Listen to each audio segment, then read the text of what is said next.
আপনি কবিরাজ, আপনার কাছে ভালো একটা কিতাব নাই। আপনি কাজ করেন, আপনার কাজ হয় না। আপনার ২ পয়সার দাম নাই।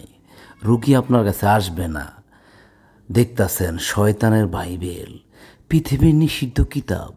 এই কিতাব আপনার কাছে যদি থাকে, অসাধ্যকে সাধন করতে পারবেন। কোত্থেকে এটা আসছে? কায়রো মিশর থেকে প্রকাশ হইছে। স্বামী স্ত্রীকে নিজের ভালোবাসায় কিভাবে আবদ্ধ করবেন সেই বিষয় এখানে পাবেন। দুশ্মনের দশা করুন কিভাবে করবেন সেটা এখানে পাবেন। অসাধ্যকে সাধন করুন এই কিতাব দিয়ে। স্বামী স্ত্রীর মহব্বত কিভাবে করবেন তা পাবেন এখানে। মাটির নিচের গুপ্তধন সেটাও বের করতে পারবেন এই কিতাবের মাধ্যমে। জুয়া খেলায় জয়লাভ সেটাও পারবেন। এক কথায় হচ্ছে যত ধরনের তদবির আছে নিষিদ্ধ, সকল কিছু সম্ভব। নিতে হলে স্ক্রিনে দেওয়া নাম্বারে কল করেন।